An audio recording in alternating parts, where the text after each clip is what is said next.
All right. Welcome, wonderful people. Welcome to the Rose Garden. My name is Kenny Thacker, and I'm the founder and chief creative officer of 100 Rose Concrete. And we are extremely, extremely proud to have our first Arab American Heritage Month event. So to all my Muslim brothers and sisters, assalamu alaikum, and welcome to everybody else that attended tonight. This is definitely our first, but far from our last Arab American event that we will be having. But we are beyond proud to be sharing this space with our Arab brothers and sisters from the motherland, but also our Arab American brothers and sisters that that we have here as well. So we just want everybody to kind of, to those of you that have been to the Rose Garden before, what the rules are. We want to listen, learn, and leverage all the wonderful information and insights that we will be receiving from our wonderful brothers and sisters on the call and here in the Rose Garden today. So with no further ado, I'm going to pass it off to the host with the most, our brother Rose like no other. Jad, take it away and let's do it. Thank you so much, Kenny, for this wonderful introduction. Thank you, everyone, for coming. Assalamu alaikum, assalam al jamia. Bienvenue tout le monde. Ramadan Mubarak to all my Arab and non-Arab Muslim brothers and sisters who are sharing their iftar meals with us right now. Thank you so much for taking that time. Thank you for everyone who is joining here. This is a one-of-a-kind event. I would like to give, first off, a special shout out to Kenny for providing us with the space at 100 Roses from Concrete. Thank you, Kristen Collins-Jackson. Thank you, Imani Crawford. Thank you, Brandon Williams. Thank you, Adrienne Lucas, for your constant support throughout the preparation of this event. I have to give credits when credits is due. Thank you so much for that. So this is it. This has been quite an interesting preparation for all of us here. We are gathered with wonderful Arab identifying panelists on this event from different intersectional backgrounds. And the main point of this event is because it's a first. We've never really had talks about, the Arab experience, the multitude of Arab experiences in the work field, in the US corporate space or in the US socioeconomic space particularly. A few points I would like to say. In April 2021, the Biden administration has declared April as National Arab American Heritage Month. So this is fairly new. So I definitely want to give a clap to that, because it's meant a lot to all of us Arabs, those who have migrated, who have involved themselves, who had a lot of success as Arab individuals in the US over the years. This is a great opportunity for all of us to shine and share our narrative and break the stereotypes that have been put on us throughout all these years. I am your host, Jad-Évangelo Nasser. I was born and raised in Lebanon. I am a multicultural strategist and educator with City University of New York at City Tech, Post University and University of North Texas. I also write for the diversity movement around inclusive marketing and inclusive practices in the workplace. And I am a part of this wonderful organization, 100 Roses from Concrete. And I identify as Arab, but my Arabness has a lot of intersections, a lot of beautiful layers and intersections. It is not just one thing, it is a multitude of things. We will get into that a little bit later, but I would like to welcome our wonderful panelists who are here with us. Born and raised in Tunis and having over 10 years of experience in the advertising industry, working with global agencies in San Francisco, New York, Tunisia, and Dubai, I would like to welcome Muhammad Chamsseddine Abdelhafidh, aka Shams, who is an associate creative director at RGA. Shams, how are you? Hey Jad, how's it going? Good, good. Tell us, what would you like people to learn or as a key takeaway from this event? Hopefully, look, so first of all, I'm very happy to be here. Very glad I got the opportunity to join all of you. This is a great event. I think hopefully the best takeaway, ideally, is that someone out there hears the message that you can be different and you can be Arab. American and still make it in the corporate space. You don't have to kind of like hide yourself or hide your identity, or, try to fit within a mold. You can be very proud, and you can be very inclusive, and at the same time make it. So that's hopefully what will come out of this. Awesome. Merci beaucoup, Shams. Thank you so much for these wonderful words. Our next panelist was born in Qatar to Palestinian refugees and was raised in the United States. This young lady's interest in storytelling began at a young age when she picked up her first still film camera. She went on to study film and television production at Tisch School of Arts before diving into her career. With 10 years of heavy experience in video production, everybody please welcome producer and director at HearstMade, Shahed Khaddash. Shahed, welcome.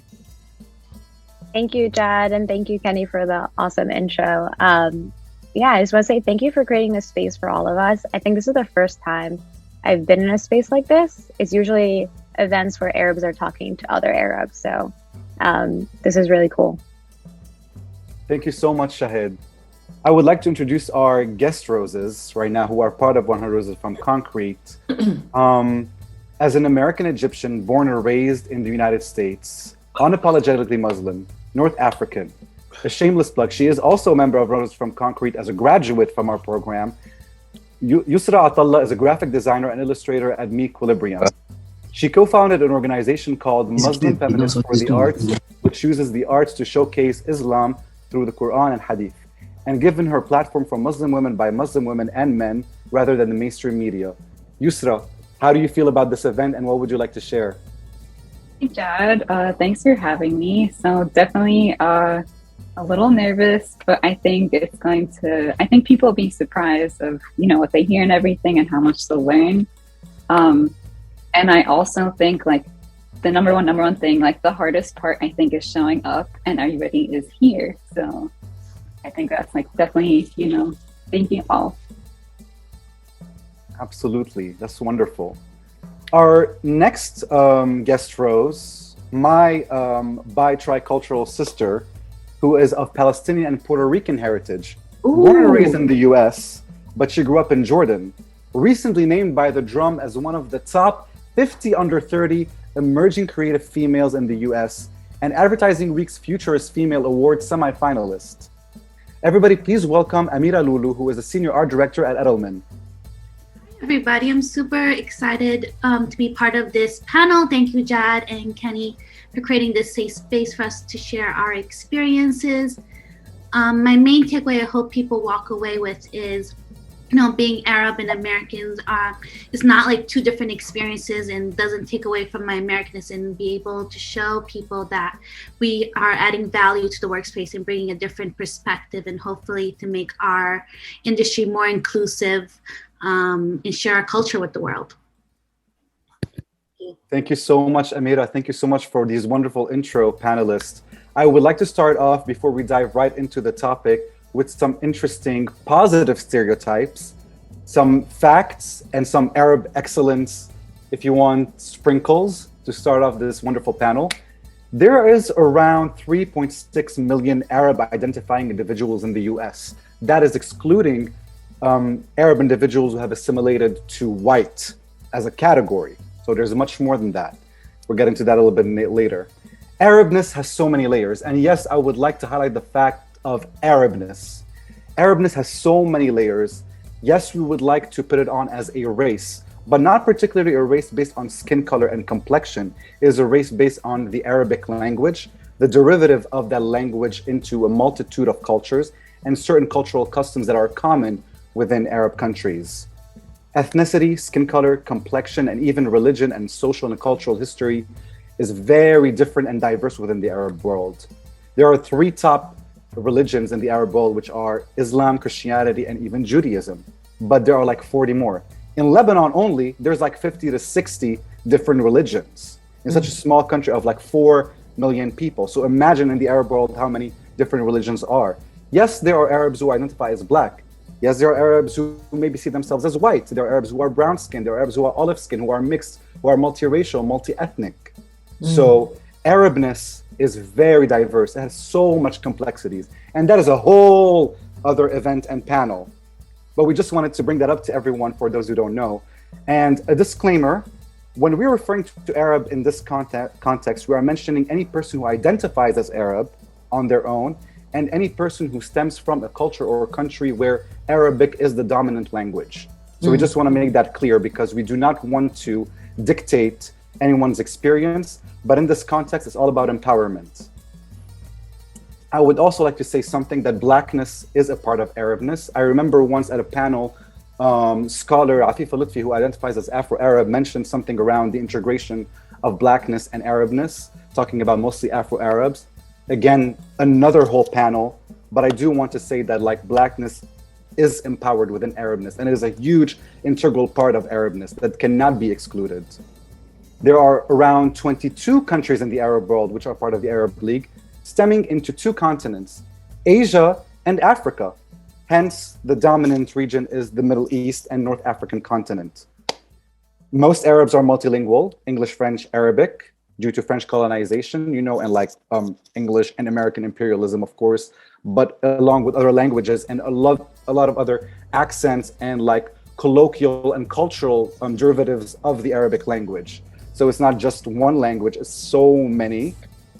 I mean, I can say for a fact that like sometimes when I speak to a Saudi person, I don't understand a lot because they have a different accent, while we're both identifying as Arabs, but at the same time, you know, that can be something that shows the different accents within the Arabic language.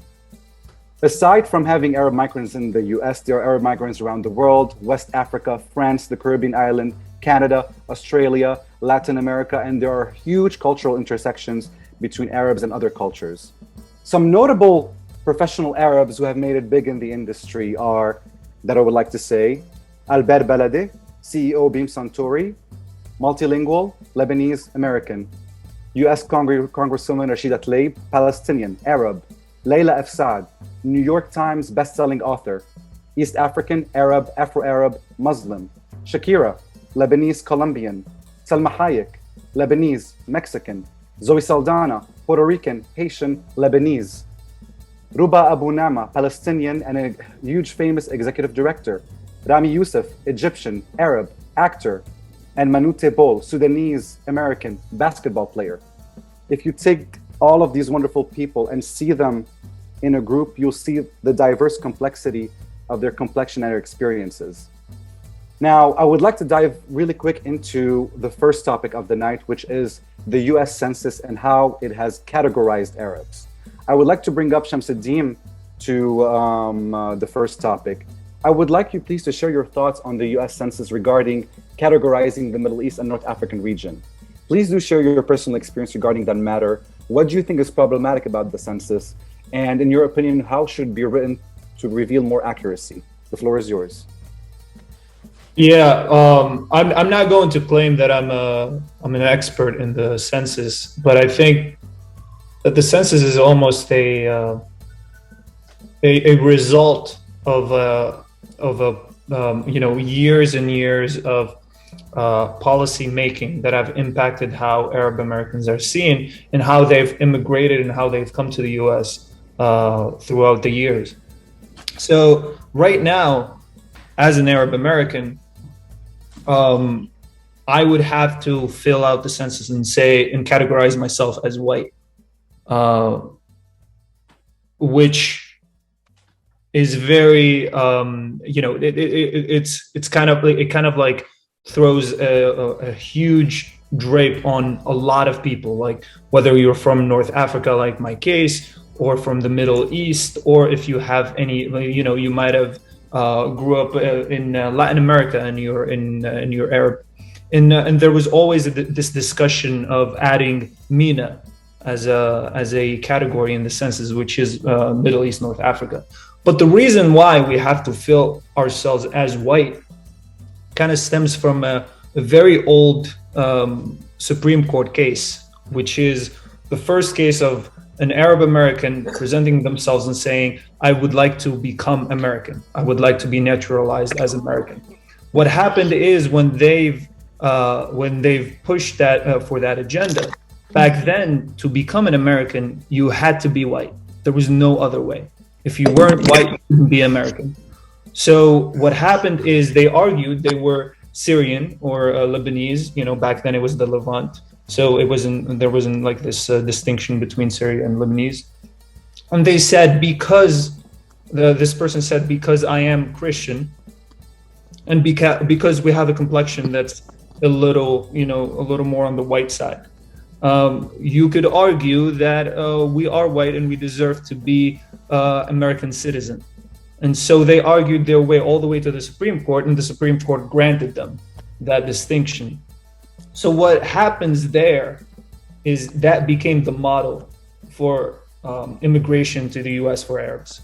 It was, you had to be white, act white, kind of like feel your, like, you couldn't say that you were Arab American. You couldn't say that you were Arab. You had to act like it. And you see this and this is happening in like the early 1900s. So you have a lot of waves of people who came here, changed their name, and kind of, you had this erasure of their experience. And then you get to the point today where a lot of people find, when they're trying to make it into the corporate world, they don't find the role models. And it's not because the role models don't exist, but they're kind of hidden. And so that's what we need to change. And hopefully with the change in the census, which a lot of people are pushing for, and which just kind of stopped at some point during the Trump administration, it could bring, some new perspective to this whole debate. Awesome. Thank you so much, Shams. That was very insightful. And I shared the resource here for people to know more and learn more about it if they want to deep dive into it. And based on that, I would like to present Usra's personal experience regarding that matter. Usra, can you share with us, your experience growing up North African Egyptian in the US? What happened at school, when you had to check boxes?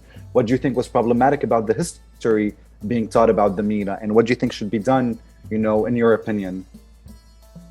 Yeah, thanks for that, Shams. That was very, very precise and everything.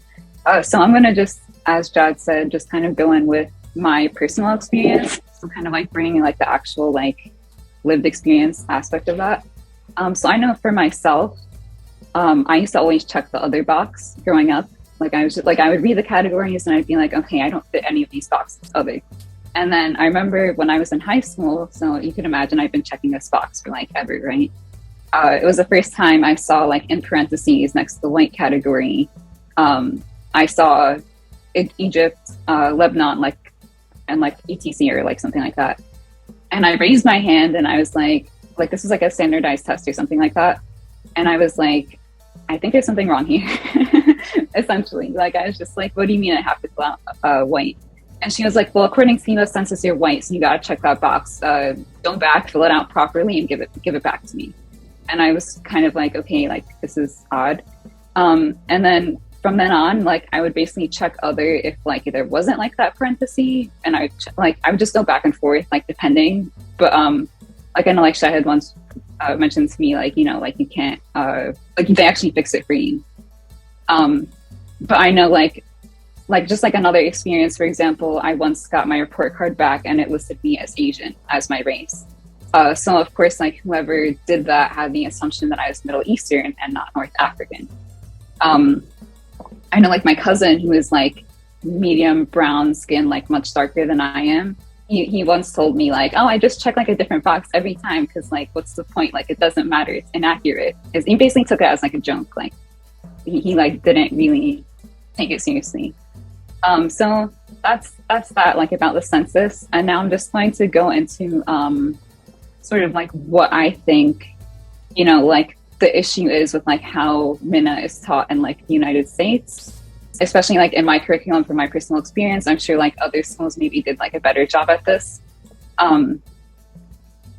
Yeah, so even in world history, for me, it was always European history. Essentially, it was like a very Eurocentric version of history, world history.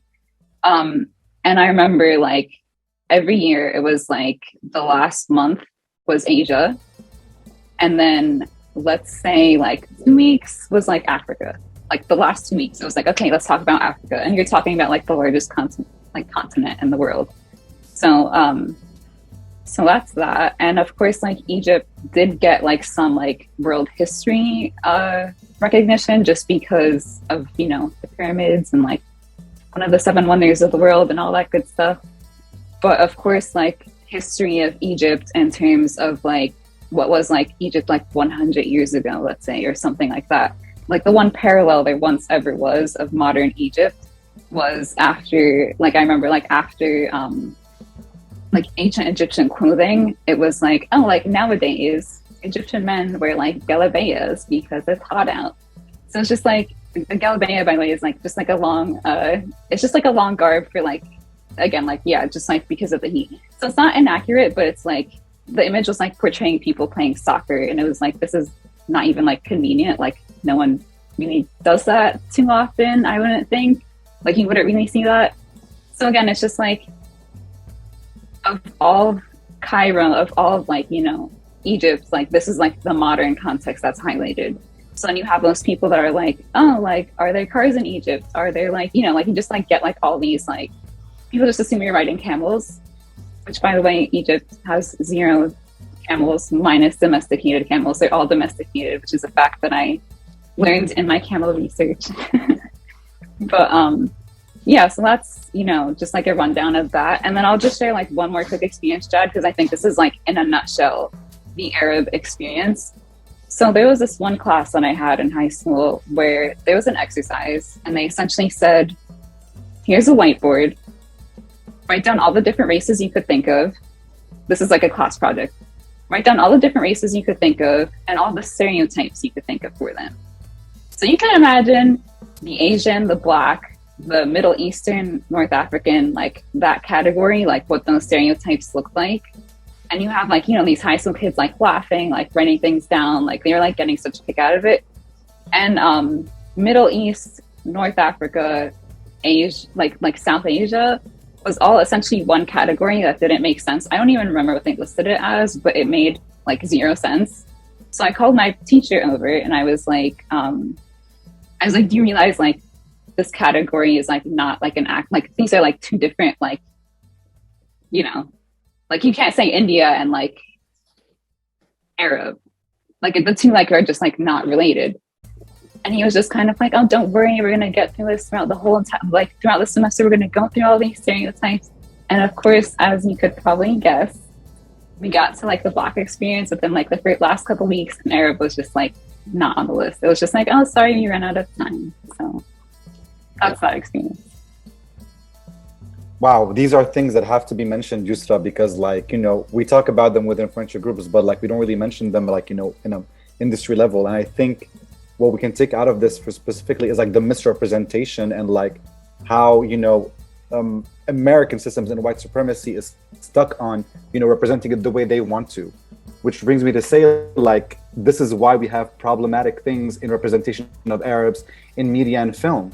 So, Shahed, I would love to hear from you, your personal experience growing up Palestinian, living in the US, and your thoughts on the misrepresentations in media content. Like, what stories are being told, what should be told, what is wrong with that? And, like, given that this is mostly your area, I would love to hear from you. Thanks for the floor, Jad.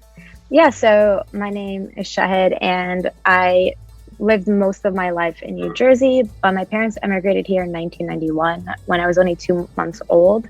I was born in Doha, Qatar, and I actually don't even remember if my first language was Arabic or English. I just always remember speaking both.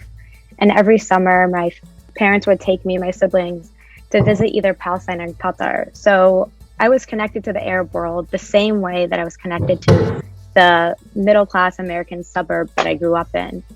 And I was really aware of race and ethnicity from a young age, similar to Usra's story. I'd be like 7 years old, going to class, and my teacher would ask me like, what is your name? What does it mean? Where are you from? And I'd be like, I'm Palestinian. And of course, they'd always reply like, no, sweetie, you're Pakistani. And as like a 7-year-old, I'd have to be correcting my teacher, and it was like a back and forth. So, and that was every single school year, like without fail, the same experience. And even when we had International Day, where all the kids brought in the food of their country and like a little picture and flag that they drew of their country, my teacher refused to put mine up. every single person's flag was up except mine. So that was when I really noticed like the contention in race and ethnicity. But when it really stuck with me was when 9/11 happened. And I think that that's when there was a lot of contention with like the Arab race. But it was funny because I was like a really quiet kid growing up. Like my hair was always in my face. I was in the corner. I kept to myself. So people were like, oh, this girl's harmless. So people would have open conversations about Arabs, and like anytime like a terrorist attack would happen, they would discuss it in front of me and talk negatively about Arabs, except to them, I was the exception. They're like, yeah, we should do checks at the airport, except like not Shahed, of course. What was interesting is the exceptionalism that was granted to me because they grew up with me wasn't afforded to my mom, who has a hijab, or my dad, who's darker skinned. And I know that if I didn't grow up with these kids, I would also be othered the same way that they're othering these every other Arab. So it offered me like an interesting lens of how Americans deal with race and how they interact with race. Even if they know someone of a certain culture, that doesn't mean they're really informed of what that culture is and what that identity is. And during 9/11, that's when I really took notice of like how the news portrayed us and how we're just like watching. So I studied film and television at New York University, and we actually had classes about how gender is portrayed in movies and how how races are portrayed as well. And there's actually this really great book and documentary called Real Bad Arabs that I highly recommend by Dr. Jack Shaheen. And it lists every single instance of where you see an Arab in a movie and the stereotypes. Because I remember watching Back to the Future as a kid, and randomly within the film has nothing to do with what's going on. There's a bunch of North African Arabs going and shooting the main characters. And they're in like typical, like whatever you would imagine a stereotypical Arab to look like. And I think the way that we are portrayed, it kind of lives in like it's ingrained in people's mind. Because even the way like I grew up and watched TV and watched the news, and even I visit the Middle East, I still have like stereotypes in my mind because I've watched so many of these films. I watch the news all the time. And you can tell the difference now if you look at how the Russian-Ukrainian war is being portrayed and compare that to how Palestine-Israel is portrayed, or the Iraq war. I mean, there's people on the news saying, well, we use chemical weapons in Afghanistan, but that's okay. But in Ukraine, it's not okay. So it's very blatant, how othered we are and how we're not really seen as people. And I think that if we can change that narrative, it would go a long way of how people interact with us in work, how we value ourselves and what we bring to the table. I think it makes a really big difference. And before I kind of like sign off, I know I'm going over, Jad, I do want to mention that while Arabs can be multiple religions and different, like they can be Christian, they can be Muslim or Jewish, it is important to recognize that in America, Arab stereotypes are intimately linked with Muslim stereotypes. So a lot of times when you see, even like in France, when you see the Charlie Hebdo cartoons that are supposed to depict terrorist Muslims, you'll see them with a large nose, dark skin, and Arab garb. So Islam is racialized in a negative way. So I think sometimes when I talk about my own experience, when I'm talking about Arab and Muslim, it's to break down those stereotypes. It doesn't necessarily mean like all Arabs are Muslim.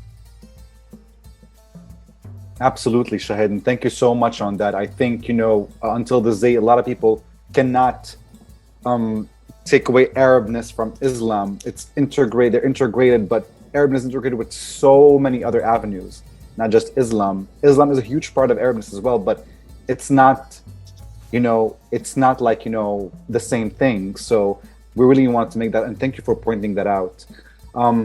Amera, I would love to invite especially you. Jad, just like on that point, especially when we talk about the American context, and we've talked about this as we're getting ready for this panel. Mm-hmm. A lot of people, when they look at Arab Americans, they imagine that most of them are going to be Muslim. Mm-hmm. But actually most Arab Americans are Christians. And so that all of a sudden that switches a lot of things. So it means that you might be Christian and then you were subjected to Muslim stereotype. And so that makes you also understand the point of view of everyone. You kind of like just by ignorance, we're all put together into this mess, and we all have to kind of navigate it and mitigate it at the same time. Absolutely. No, I'm say a mess that nobody identifies with. Exactly. Yeah. Absolutely. Yes. Amera, I would love to hear from you. Being Palestina and Latina, living in Jordan, how do you define yourself, with your identity? And I know you want to highlight more about, the representation of like Arab women and how they're perceived. So I'd love to hear from you. Yeah, thank you for asking that question. It's a very complex answer because I grew up in a bicultural, multi-faith household. I have a Muslim father and a Christian mother, so I grew up with a lot of questions growing up. But my dad knew that American society was going to be very unforgiving for me. I was born here in the U.S., but when I was 8 years old, he moved us to Amman, Jordan, where his family became refugees because they were also Palestinian.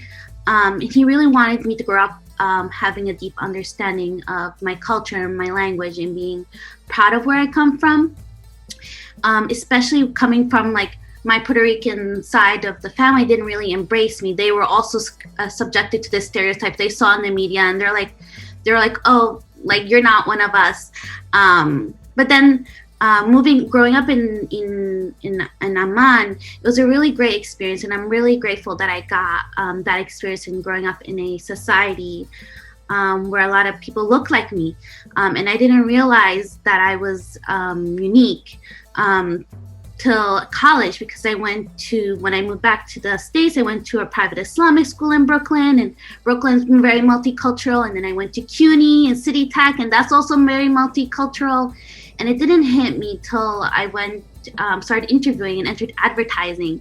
And that's when it hit me like, oh, I stand out like a unicorn, in having a lot of going into interviews where I was interviewed by recruiters or creative directors with like different comments like, oh, I'm surprised your parents like you go to college. I'm surprised you weren't the child bride. I'm like all these different stereotypes, and people saying, well, at work, if you don't want to wear your headscarf, that's okay. And that's when I realized that people are not used to seeing Arab independent females in the corporate world. And I hope by me being in advertising, it encourages more Arab women to enter this career, because it's not talked much about in our society. And like in reality, in the Arab world, education, especially in the female, at least in my community, was very much encouraged. And yeah, so that's my experience so far. Thank you so much, Amera. Thank you. And like you mentioned, the opportunity of being in advertising in the workspace to change the narrative and speaking up, and clearly from your excellency and reaching top lists, you're already doing it. So shout out to you for doing that. Absolutely. Speaking of the workplace, I would love to ask Shams and Shahed regarding your experience when it comes to navigating the US workplace in your field. Microaggression, racism, tokenism, the miseducation you face, the discrimination, the challenges given your Arab identity, and what inclusive actions do you think should have been done regarding those? So what has happened with your experiences? Share one or two. What was the reaction? How did you react and handle it? And what do you think people, your colleagues or CEOs or leaders, should be doing to better have an inclusive action towards you? We'll start with you, Shams. Yeah, the question has a lot of a lot of angles. It's very hard to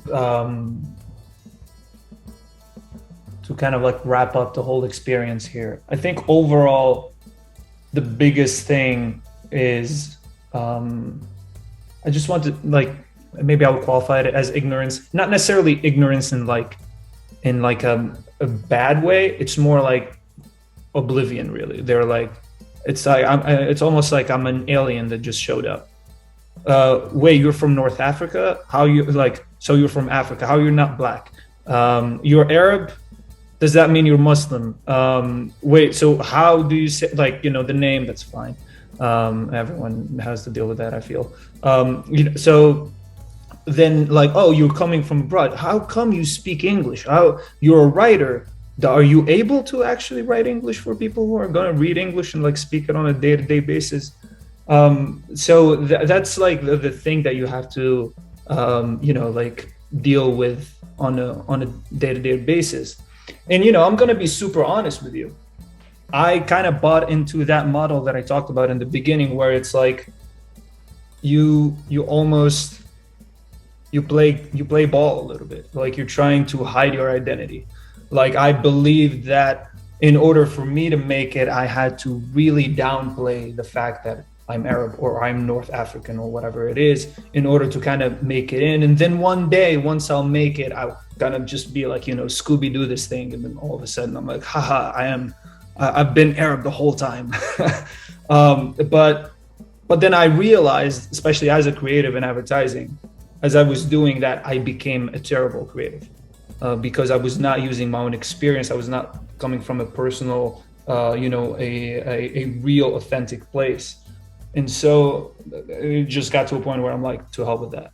So, and there have been instances, a lot of instances at work, some bigger than others.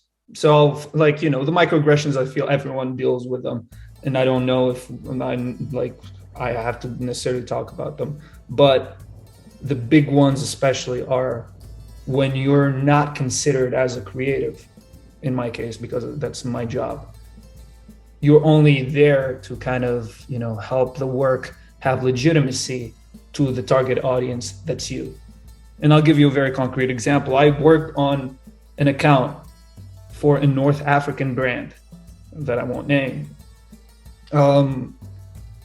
I was not part of the creative at all. Like, I did not come up with the creative at all. But then they would bring me into these meetings where I would be with a bunch of, with a bunch of white dudes. And then they would tell me, oh, so how would they do this? How would you, like, tell us more, whatever. So I would be like their token guy to kind of like tell them, this works, this doesn't work. This is fine, this is not fine. And then I will completely, you know, step back and then let them create this whole thing that's targeted towards someone like me. And so, you know, I left the place very quickly, but it was one of those instances where it's like, oh, you don't value what I bring to the table with all of my expertise. You're just using me so that later you don't get into trouble and problem. And I feel like everyone has dealt with this at some point. Absolutely, being the token regarding it, and like giving the role for white people to take on and just using you as like a sprinkle when they need you. And that's very problematic. I know, Shahed, you had a similar experience, you know, when you knew you were qualified to do this and you wanted to take on the narrative, you know, of working with a cultural group that you resonate with, but the role has been given to who? Please tell us. Yeah, so on that experience, I relate so much to what Shams said.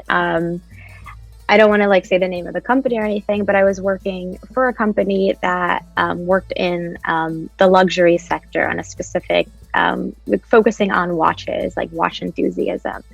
And I remember one day I came back from vacation from Qatar. When I was in Qatar, I was at a family friend's house, and he noticed like watch on my wrist. I got it from like work. He's like, oh, what are you into watches? Like, what is that?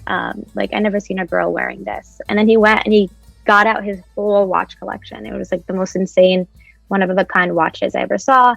I took pictures. I thought this was like super interesting. When I got back from work, I told my boss, like I showed my boss the pictures. I'm like, hey, check this out. And he was like, oh yeah, they have a bunch of, yeah, that's how they are over there. They have a bunch of watches. Like, he completely dismissed it because in his view, even though our like company was trying to break out of just telling stories about rich white men, he just blew this off as like, oh, these are just rich Arabs from the Gulf. Which he didn't realize is this family friend of mine was actually a Palestinian refugee. His parents immigrated to Qatar with absolutely nothing and he built an entire company, and that's how he acquired his wealth, and he takes care of his family and his extended family. So there was a much larger, much more interesting story there. So down the line, we eventually got a new boss in the workplace who was all about diversity, championing diversity. And I had been developing this series about basically traveling the world and going to these places and learning about people through the watches that they're wearing. And I had specific episodes that I developed, one in Qatar, another one in India, and these other countries. So I showed this to this new boss that's like super into diversity, and he loved it. And I ended up developing the series, working on it for months at a time. They told me, oh, we're showing this to Netflix. Oh, we have this big name attached. He's going to be the executive producer. What I didn't know is eventually, like, I stopped getting updates. I wasn't invited to.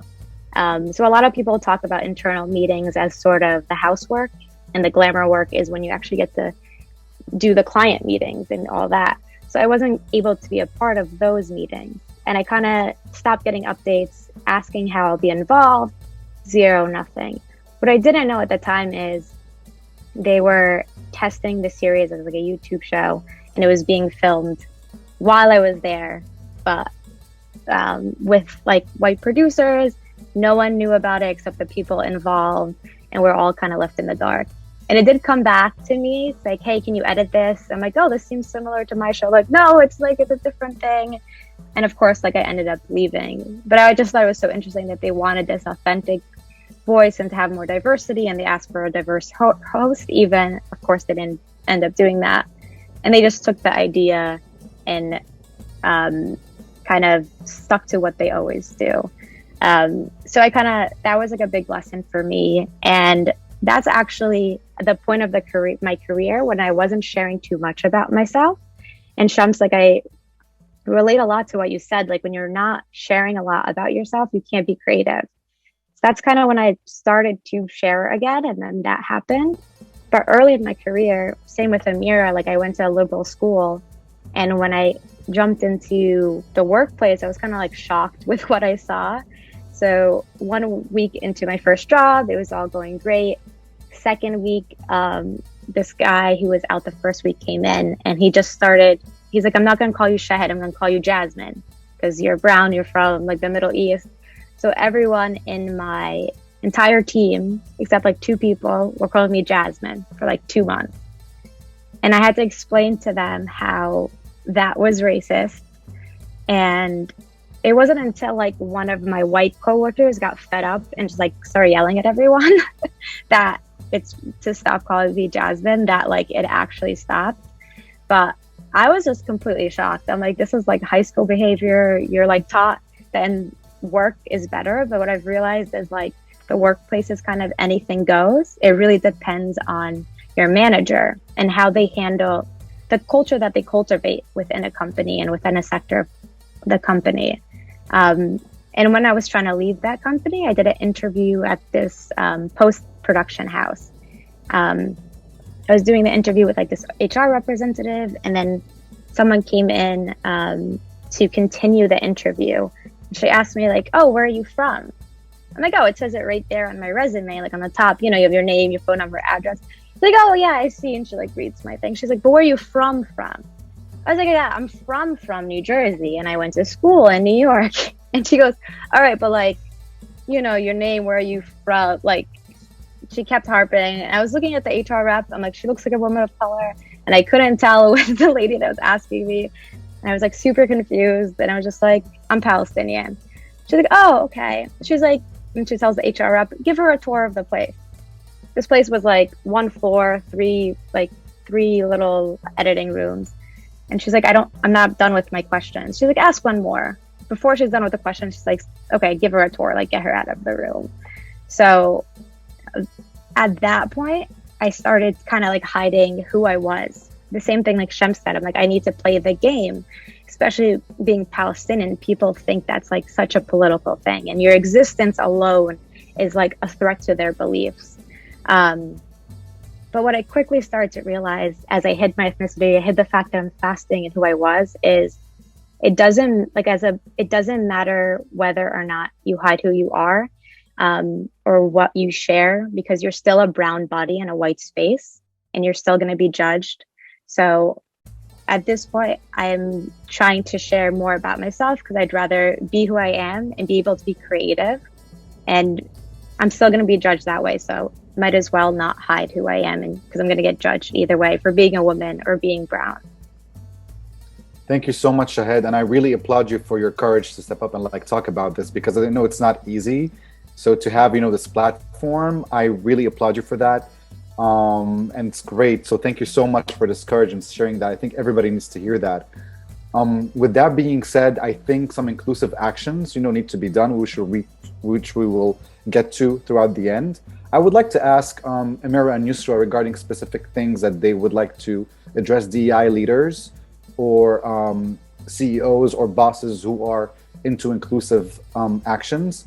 Usra, from your end, I would like to speak specifically towards like the Muslim experience and like in holidays such as Ramadan. How has your experience been? What were the approaches that have been done towards you, when people knew about your experience? And what did you educate your colleagues or, your fellows regarding that? And what do you think should be the inclusive practice regarding that specific experience? Yeah, thanks, Jad. I'm just first gonna go jump off of what like Shahed just said. And I will say that like I was very picky with interviews and whatnot, and trying to figure out like what company is a good fit for me. I'm like very obviously Muslim. My portfolio is very like cultural based, especially coming out of college, and I know like I sort of landed where I am now because like my manager and everybody else is like so super like amazing and supportive, and they reacted very differently to my portfolio than everybody else had. So just like shout out to the MEQ. I see you guys on the call. So I'm just gonna quickly, like Jad said, go through like the different like Muslim experiences and accommodations that Muslims tend to like need in the workspace. Like I'll start like just going off of like Ramadan. So Ramadan, for those of you who don't know, is a month of fasting, charity, forgiveness, and mercy. That's like the whole idea of Ramadan. Increased worship as well. It could be challenging at times, but I don't like it when it's phrased as like, okay, like we need accommodations for Ramadan, because like people tend to phrase it as like, oh, like it's hard, and like that's not the case. It's just it sounds that way because we don't have we're not given the resources we need to thrive in the scenario of like fasting or things of that nature. So, and again, like because I know like we mentioned this earlier, but just in case like it wasn't clear enough, I will mention that Arab and Muslim are not the same thing. So like, for example, for me personally, I'm Egyptian. I did not choose that for myself. I was born in an Egyptian family. I was like, my parents are from Egypt. However, my Muslim identity is something as I grew up, I, like for example, the hijab, this is like my decision. Like when you think about it, like very technically, just to like really water this situation down, is like, I literally choose to wear this every single time I put on an outfit. So it's a constant decision. It's not something that is like, anyways. So that being said, I'm going to go through different Muslim accommodations. So first of all, as I mentioned, Ramadan is an increased time of worship. So keeping in mind that like people's sleeping schedules is kind of like, it gets like a little bit fuzzy because like we wake up early to for sahur. We also, we spend late nights in worship more often than like usual. So some people prefer like to start their day later. Some people prefer to start earlier when they just had their breakfast at like 4 a.m. or something like that. And other people like myself just kind of like cruise through and just like, take life the way it takes you. And also going back off of like that worship point, Muslims do pray 5 times a day. So oftentimes they will ask for a space to pray in the workspace. So a lot of companies will kind of phrase this as like a meditation and prayer space, or some say like health and wellness room. And these are like, you find these a lot in like larger companies. Like I know from my experience before I was full-time, I was freelancing in Manhattan. And I had to request a, what's it called, like a conference room. So I literally had to be like, listen, like, please just like 5 minutes, book it for me, and I will like use that 5 minutes. Like basically, if I miss the 5 minutes, I'm like a fire hazard in the hallway or something. So again, it's like important to help Muslims like book that space. So yeah, it's prayer spaces. What else? Another thing is like during Ramadan, just like keeping in mind, especially like I know I had this scenario with my job was we've been remote for good, but we had our first in-person gathering during Ramadan. So for me, it was like, you know, going from like being in like my own corner to like talking all day, like traveling, like the exhaustion of like, you know, like the different time changes and everything. But they were great about it. Like I reached out to them immediately and was kind of like let's avoid this happening again during like a holiday. And their response, my human resource manager, her response was just, what can we do to like avoid this from happening again? Which I think is like the perfect response. And my response was essentially to look at the, like, you know, at the Georgian calendar, you could find different holidays, whether it's like Jewish or like Muslim holidays, which are based on a lunar calendar, and just kind of give like a bit of cushion space, like 2 to 3 days, just in case like it doesn't land on like the day that is kind of on the calendar, since it's based on the lunar calendar. Yeah, so based off of that, also just kind of like, yeah, so shout out to them, they're great, and that's why I work there, that's why I love it there. Yeah, so that is, I believe, everything and just one more thing I'll mention is networking. A lot of people ask like, where are Muslims during networking events? Like, why don't we see them? It's because they're all at bars, and Muslims don't drink alcohol, and they're not going to show up to a bar. So that's something to keep in mind for sure. And just one more thing I'll mention, just because like human resource managers tend to miss this point as well. Some people don't shake hands. So like if you see someone put their hand on their chest, that probably means that like don't shake their hand. This is not all Muslims, but like it's a good practice to have, to say, do you shake before you shake someone's hand? And if you see their hand on their chest, don't reach your hand out. So that's just like a one-on-one tip also. So that's all for me. And of course, I'm sure there's like many questions and everything, but that's kind of like a very like watered down run through of everything. So thanks for listening. No, thank you so much, Usra. No, that is really, really important. You know, like, you know, people should know about inclusive practices, you know, for Muslims who are both Arab and non-Arab. I mean, this is a holy holiday, you know, that extends for a month, and, you know, it should be like, you know, official across like all companies, you know, regardless if they have like one Muslim identifying individual or 100. So no, thank you so much for amplifying. Yeah, and I'll just add like one more thing. Like, I like, my dream is that like when an employee is being onboarded, is for the person interviewing or the person who is like onboarding to just kind of say, what accommodations do you need? Because that would literally, like, I mean, I know for me, like, especially when I was freelancing, going through like all these different companies, asking for accommodations every single time, trying, like, waiting to see like what their reaction is going to be. It just relieves so much stress. Like, it would relieve so much stress if it's just like, what accommodations do you need? And then I don't have to worry about, okay, like I still need to ask about taking time off for Friday to go for Jummah prayer or like something of that nature. So. Absolutely.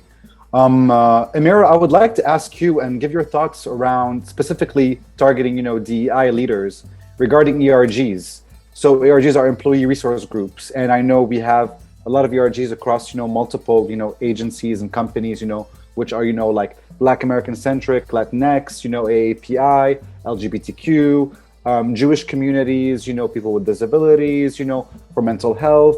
So, but we've never really spoken about, you know, an Arab ERG group, given right now the beautiful layers that Arabs have, and there is none. And there are quite a few, but we haven't heard of them, you know. So your experience, and a shout out to Mina for AdColor, by the way, which you are part of, and I just recently joined. So I would love to hear, you know, your experience, you know, from your bicultural experience. What groups have you been part of?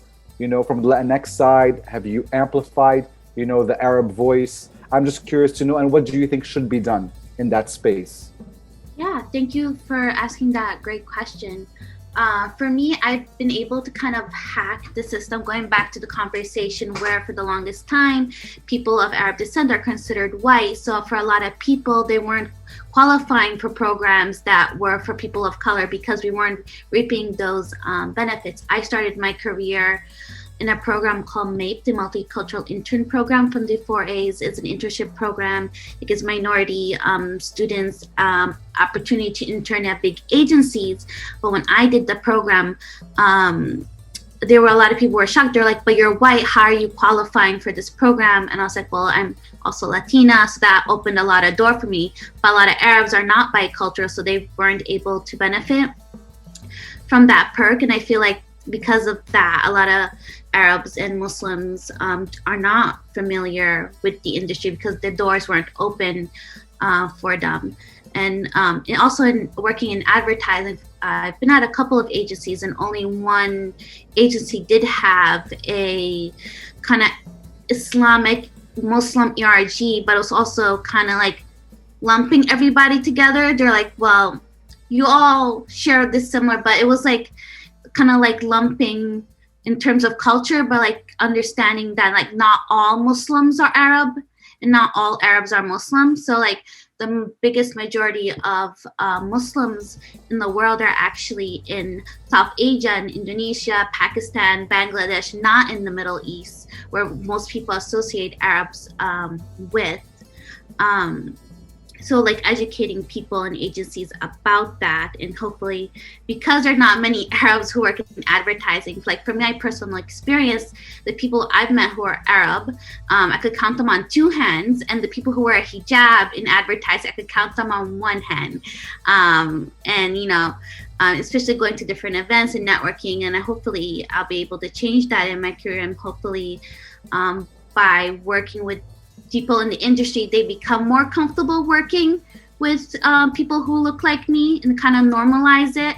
And like Shahed said, like, you know, wearing the hijab for me is like a personal choice, and it's not an easy choice wearing it here in the United States in this current political environment. But I do enjoy whenever I enter a room and like see the shock in their face, and especially when I open my mouth and share my knowledge and like show them like, yeah, I wear a hijab. That doesn't mean I'm not educated.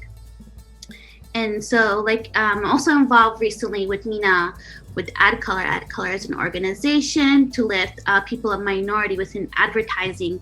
And I decided to join MENA for AdColor because I grew up in the Middle East and I wear a hijab, and when people see me, they could tell that I'm from that region. So I decided to kind of lend my voice to them and my skill sets to kind of help lift the community. So if anybody's interested in joining MENA for AdColor, you don't have to be Middle Eastern descent. Is also welcome to allies who are interested in helping our mission and helping lift our voices. We are having an event in the city in a couple of weeks, and I would love to invite you all to it. But yeah, I think there's a lot of work to be done for ERGs in the advertising industry for more people of MENA descendant.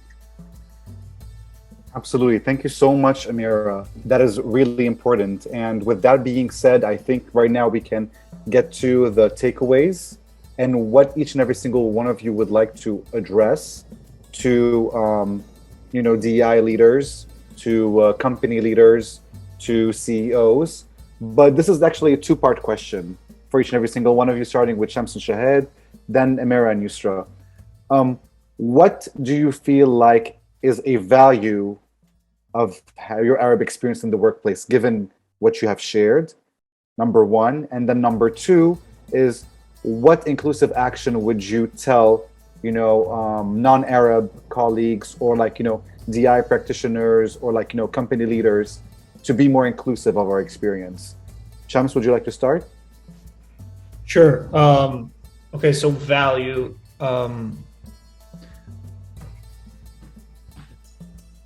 I think everyone here is very well spoken, very talented, and this panel itself shows that there is a lot of value in bringing our experiences, because what's happened so far when we talk, let's say, about the advertising industry, which is where I work, our stories have been told by people who are not us.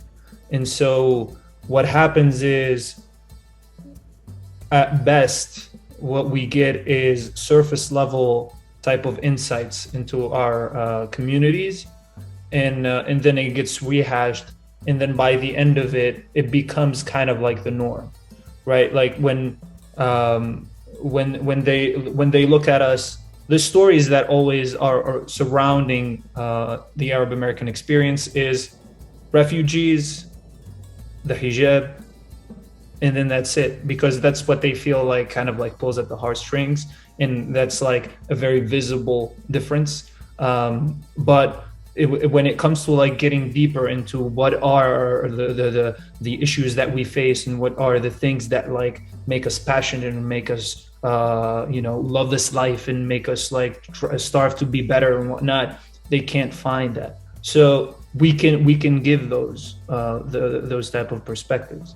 And also, I just want to get to a point where we don't have a value and we still get hired.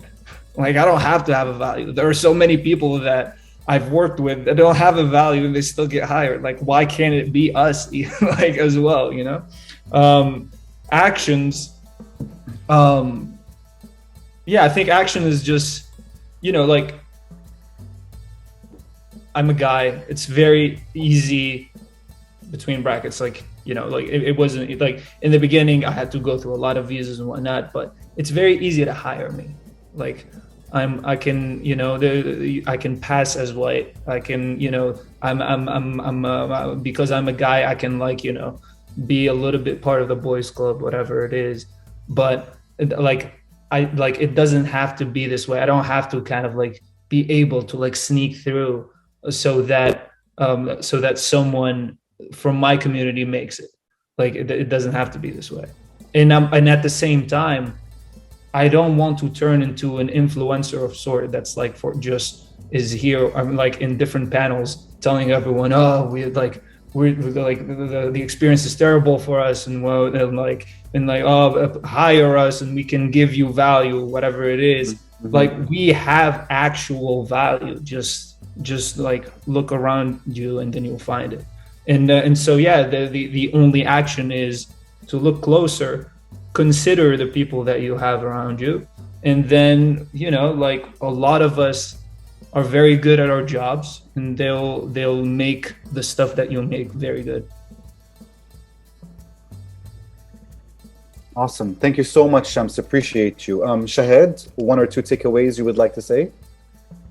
Yeah, I guess first I'll start with value, similar to what Shams said. And I think this goes for any person of color, anyone with like a different experience.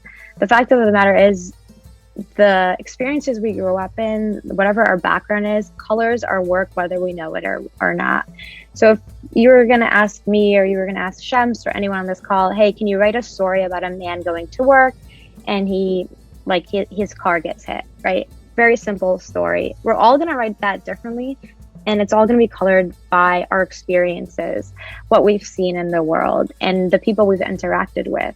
So when you get someone that has grown up in a different country or visits other countries frequently or sees art from another place, the way that they draw, the way that they think, the way that they problem solve is going to be different. And I think that holds value.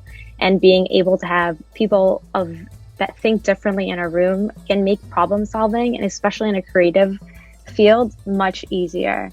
And so I think that's like the value that we bring to the table. And also just the fact that, as Shams was saying, you can tell when you're watching something who wrote it. Like, you could tell when you're watching a film with a woman, like, that it was written by a male perspective. Like, do we need to say her changing 5 times in the thing? Like, that wasn't written by like a woman.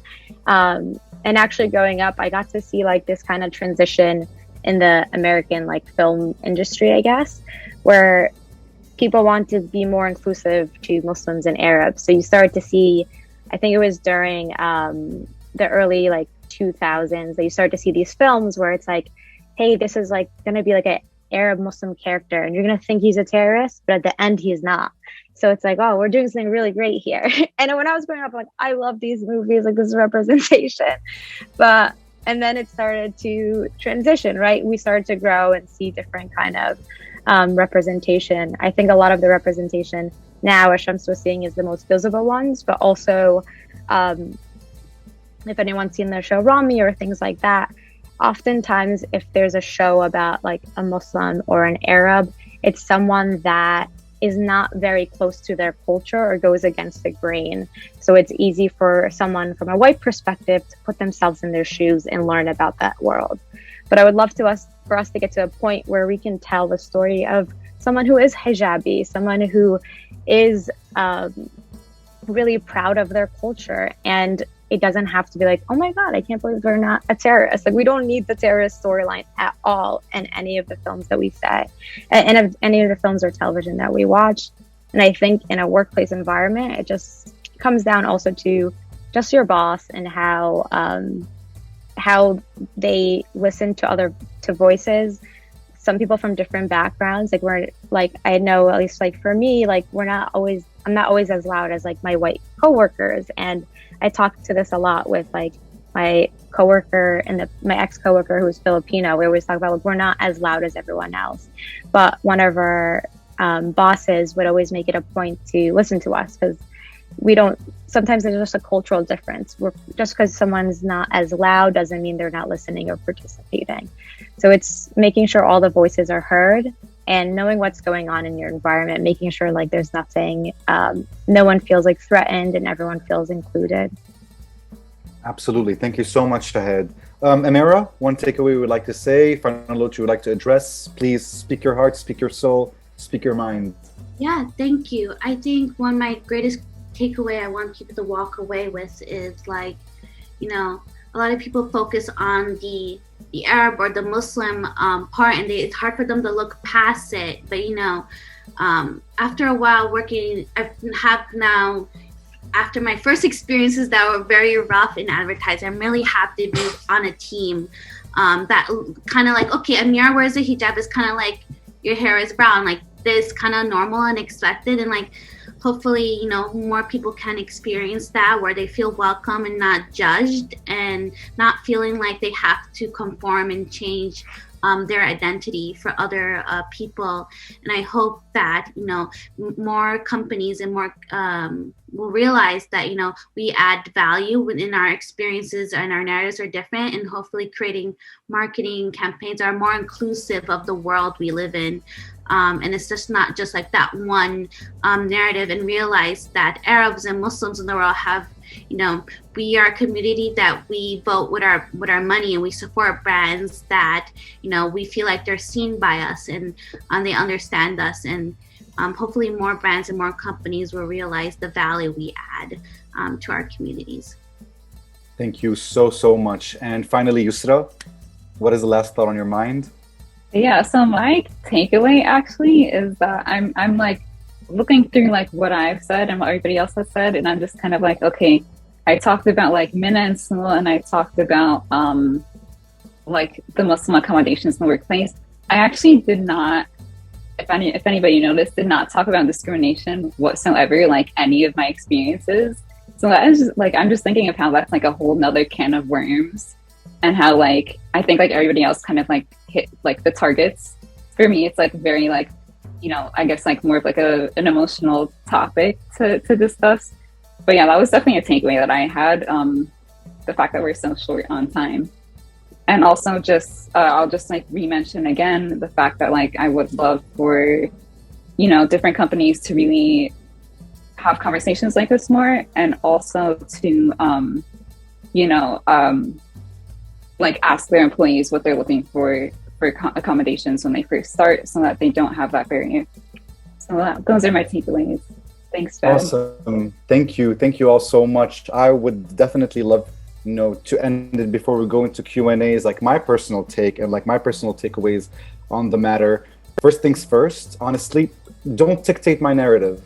Don't tell me what I should think, what I should say, where I belong, what I should do, what I should talk, what I should say, given my Arabness.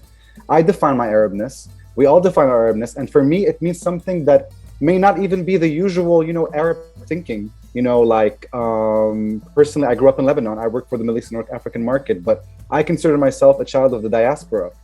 I'm a global citizen.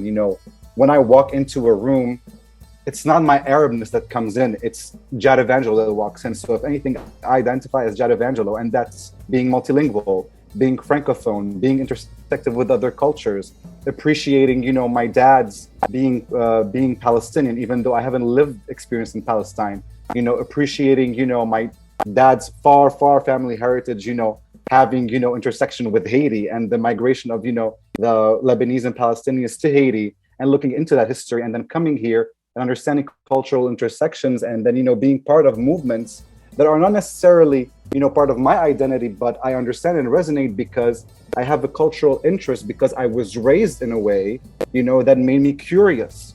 So I think our curiosity to the world, how we grew up, from small villages, and then having this like openness to the world, and then coming here and walking on it like, the road is ours. That's a value of Arabness that I feel like people should be looking at. And I feel like sometimes it's intimidating. I've noticed in interviews that like people aren't ready. They feel like speaking 5 languages is too much. They feel like having a plethora of experience around the world is intimidating. We don't know where to place you. We don't have a place for you. You're not a fit.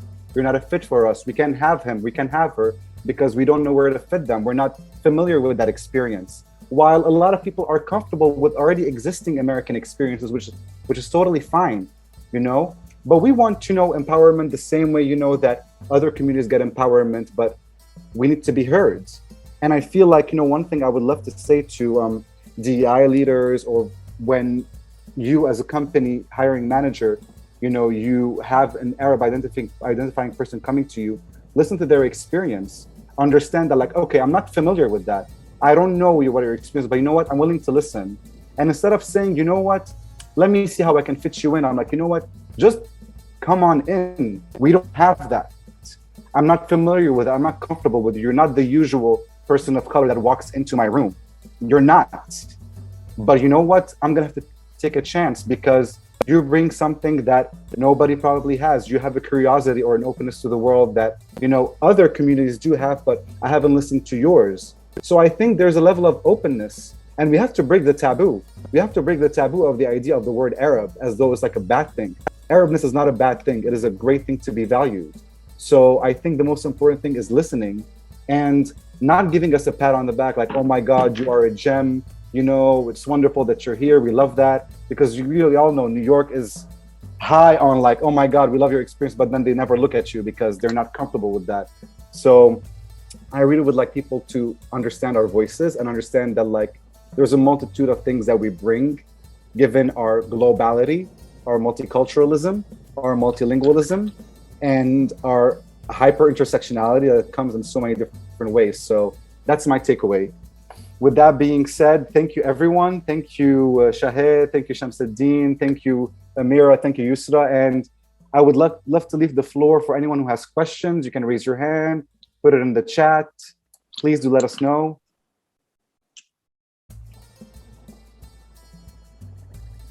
Dalia, you can speak. Just, unmute yourself and speak if you want to. Sorry, I can't find it. I just want to say hi to everybody. I'm Dalia. I know I've seen some people on the call. Just for reference, I'm Lebanese and Syrian. I grew up in Dubai, but I was born in Houston. I live in New York.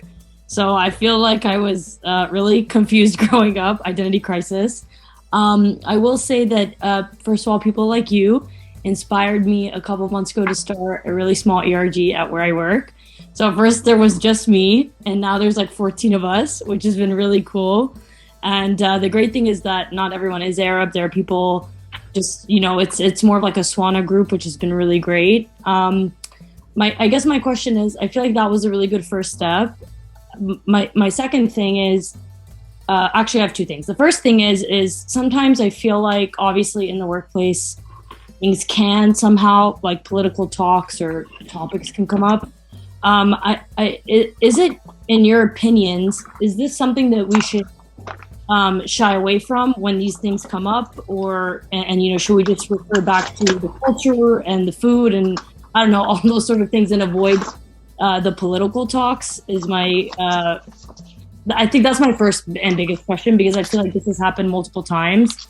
And I know like I am very white passing, and so I don't know if sometimes people don't want to hear from me or whatever the hell, but like I'm like you said, we all come in all these different forms, and I want to make sure that even if I am the one person who can say this and is not afraid to say it, that I'm saying the right things in a way that's representative for all of us and for people to learn. So I'd love your opinions on that.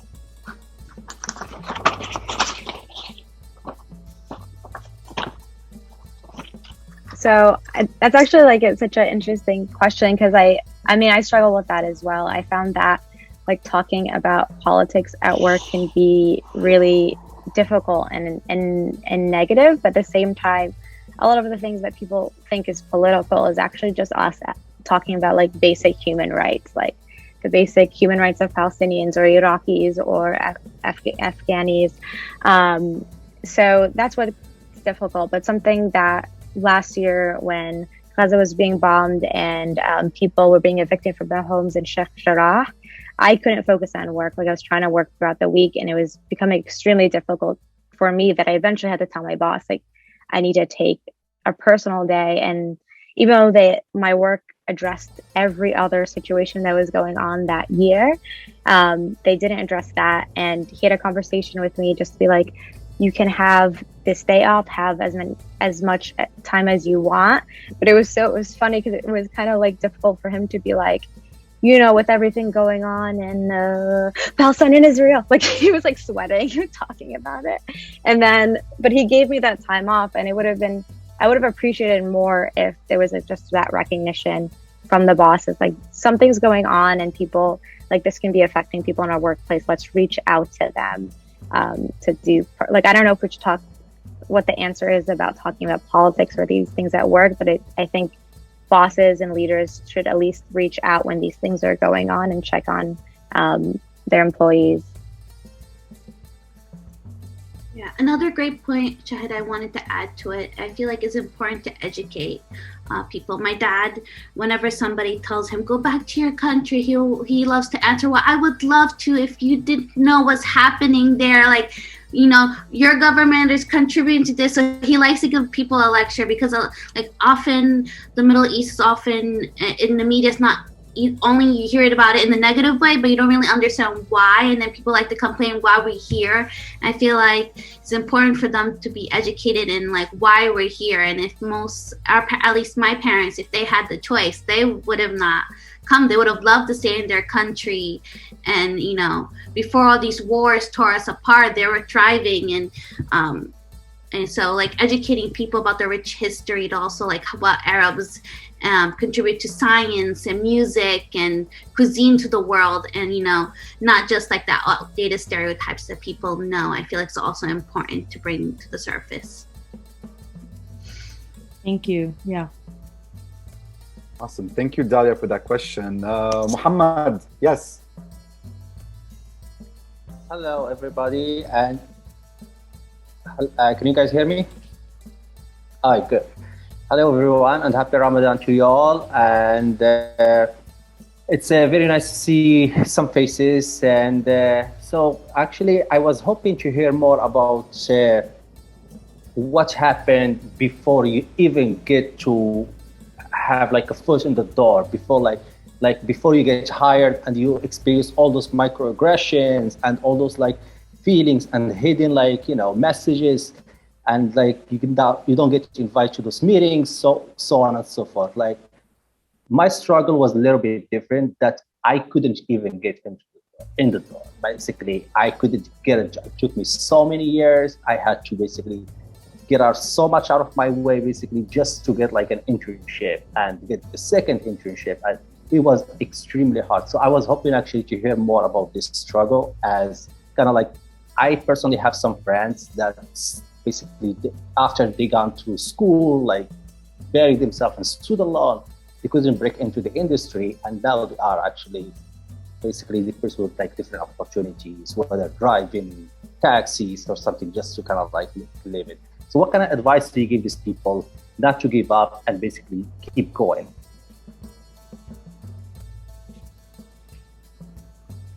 I could try to answer that. I don't know if I have a recipe, to be honest, to like breaking into this industry, because in the grand scheme of things, in general, like even beyond this, like our community, it's hard to break into this industry as a minority, no matter what kind of minority you might be. And there was this thing I remember. So I went to, and I'll give you exactly why. I'll give you like a concrete example from. I started working in advertising before coming to the US. I worked actually in advertising back in Tunis. I have experience. And then when I was coming to the US, it was either I had to, like make a bunch of work that wins awards at an international level, which is not easy, especially in a small country that has like a very specific type of market.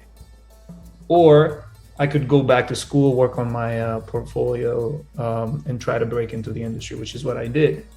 When I went to school, we were trying to create portfolio pieces, spec work, the things that did not really happen, but you're trying to show your type of creativity. I had actual work, but everyone, including recruiters that were working at the school who would at the same time have a job at agencies, they would tell me, yeah, but it doesn't really count.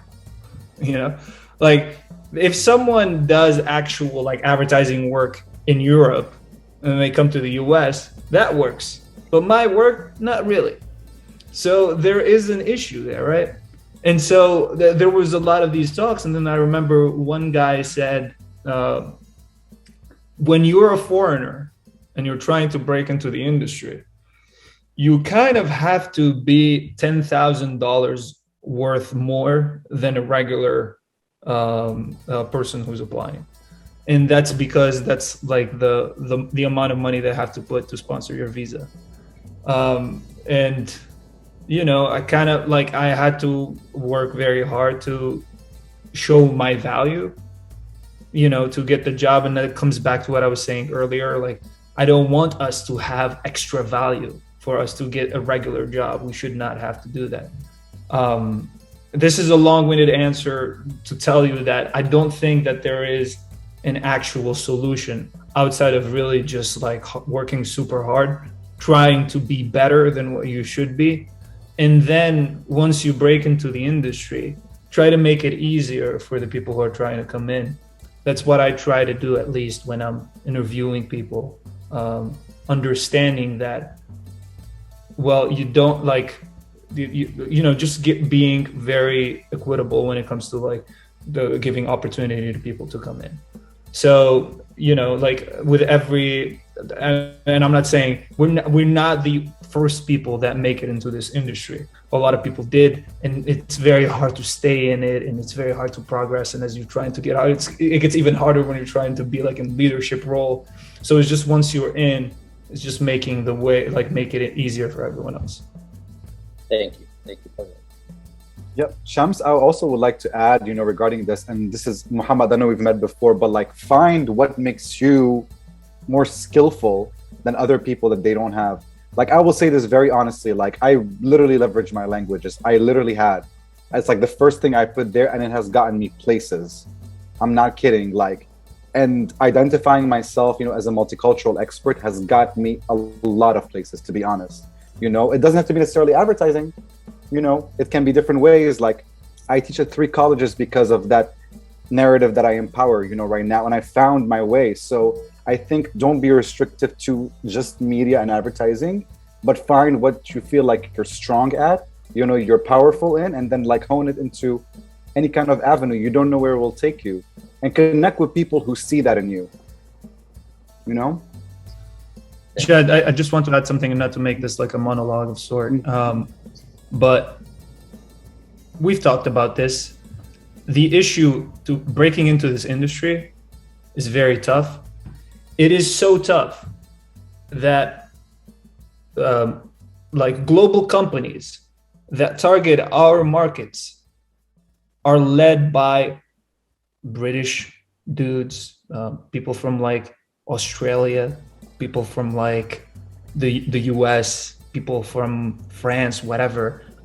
like here and there might be like a Lebanese person here, or like an Egyptian person there, but most of them, and they are targeting literally our region, like they're making work for our region. So it is such a huge thing that we're talking about. It's like a structural problem, and just like we gotta somehow like push within that to make it work somehow. Agreed. Any other questions before we wrap this up? We want to be mindful of everyone's time. One more, and then we can be good. If not, I don't have a question, but just to like respond a bit to that question that you had. For me, I think the best way to get into the industry is just by being yourself. Like I'm in advertising, and what I did was basically like, you know, as an Arab, I like interviewed, and I would always like, you know, make things, you know, like really show through who I am. And sometimes it's like, they're like, oh, like we want someone who works in tobacco and alcohol. And I'm like, okay, next. And then they're like, oh, like I want someone who works all night. And I'm like, okay, next. Like you just keep like I declined so many just because it's like alcohol clients, or because it's like things that I just don't find value in. And then that's how you just keep going until you find what clicks with you. thank you so much for sharing, Sarah. And by the way, that is Usra's twin. So shout out to Sarah Attalla in the house. Thank you so much. And with that being said, I want to thank everyone who joined on this call. This was amazing. You guys are great. If you have any last thoughts, please let us know. If not, this is a first. I know it was a lot, but hopefully for many, many, many more talks around, the Arab experience and the intersectionality, of Arabness, in the US and around the world and in the DEI space. So thank you so much. Thank you, Kenny Thacker. Thank you, Kristen, Imani, Brandon. Thank you so much for everything. If you guys want to donate for 100 Roses from Concrete, go to 100rosesfromconcrete.com so we can have more talks. We can have more panels regarding inclusive discussions. Thank you, everyone. Thank you, Adrienne, for being a huge supporter and ally for this talk. You're amazing. Thank you, everyone. Assalamu alaikum. Have a great one. And please add us on LinkedIn. We're all on LinkedIn. If you reach out to us more, keep the conversation going. We're all here for you. You can reach out to Kenny or to me if you want to connect with any of the panelists. We're here for you. Thank you so much. Have a wonderful night. And we can end it with some Amra Diab for Usra. Oh. Yes.